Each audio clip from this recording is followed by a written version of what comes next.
Now that you know what it takes to become a PMP and you know the process groups that you want to focus on, let's talk about a strategy. This is a strategy that I've used for years as I've taught the PMP exam prep courses, and it really works for people. And it's talking about passing the PMP exam in 4 weeks. So this is making the assumption that you have the approval, you have that authorization to test letter from PMI, and now you have 4 weeks to prep. And believe me, that is enough time for you to prep to pass the PMP, but it's going to require a real effort on your part. So let's take a look here what you got to do. First off, that you want to create an environment which emulates what you're going to experience in the exam. This means that it is quiet, it's clean. You want to eliminate distractions, no phone, no email, no one interrupting you. So I know that's asking a lot, but if you want to pass the exam for 1 month, for 4 weeks, you can do this. So create an environment that is only for studying to pass the PMP. And notice it's not study to take the PMP, it's studying to pass the PMP. Now there's a 2-hour time limit that I give people to study. That's it. More than that, I just believe your brain turns to mush, and it's just not, it's just not good. Just like if you're training to run a marathon, you wouldn't go out every day and run 26 miles. You would do it in smaller increments. So a 2-hour time limit for study is more than enough. Now that's per study session, of course. Week 1, here's the schedule. Now as I walk through the schedule, I'm basing my point of view on my course, the PMP Strategies, the Exam Prep for Professional Project Managers on Udemy. So you can find this course on Udemy. So week 1, a sample schedule here. Day 1, section 1. A section on Udemy kind of relates to a module or a chapter in the PMBOK. Now each one of these sections that I'm going to share with you, they correspond to the PMBOK Guide version 5. So if you don't want to take my course, that's fine. Maybe have a different book or a different course. Feel free to use the strategy. I want you to pass the PMP, and that's great. Now, of course, I'd love for you to come take my course, but maybe you already have a solution. Anyway, so day 1, section 1, complete the module exam. Create and review for the flashcards. Day 2, section 2, do the same thing. Complete the exam, create and review flashcards. Day 3, section 3, do the same thing. Complete the module exam, create and review the flashcards. So that's it. Days 1, 2, and 3, you complete the first 3 modules. Day 4, though, you're going to pause. All you're going to do is look at those module exams from 1, 2, and 3. You're going to look at the questions that you missed and figure out, why did I miss that test question? Why is that answer right or wrong? And even review the answers that you got correctly to just really enforce that you understand that information.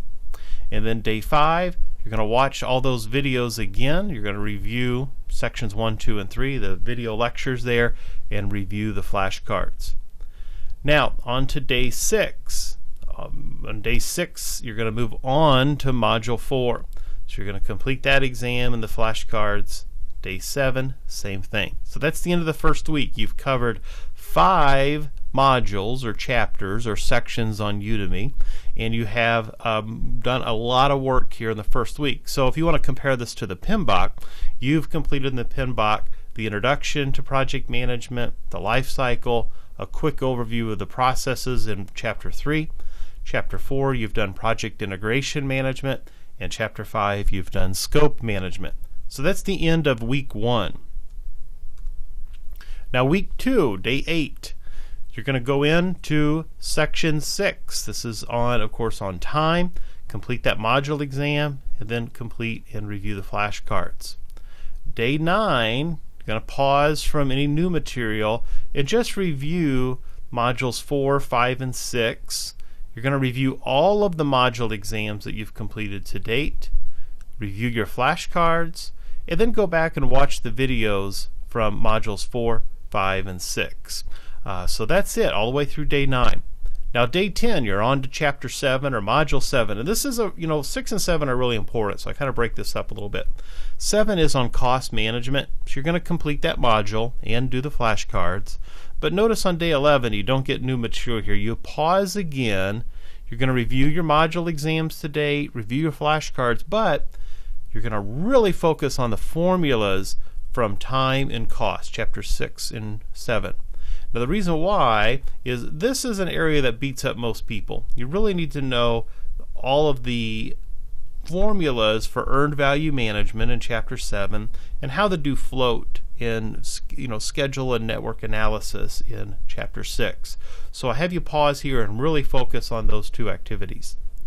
Day 12, we move forward in module 8, complete that module exam. Day 13, module 9, and then day 14, 10. So you're moving on here, you're doing quality, HR, and communications. So all the way out to the end of the second week. All right, it's week 3. You're at day 15. You're going to review all of the module exams to date, all those questions that you missed. Make sure you understand those. Review your flashcards, and you're not going to ignore module 6 and 7. You're going to go back and practice those formulas some more. Now, day 16, you're moving on to section 11, which is on risk, and then day 17, module 12 there on procurement, and then day 13 on stakeholder management. So 11, 12, and 13 out to day 18. Day 19, you're going to pause for a sec. You're going to go back and review 11, 12, and 13. Look at all of those key terms to date, all those flashcards you've been creating, and then you're going to watch modules 11, 12, and 13 one more time.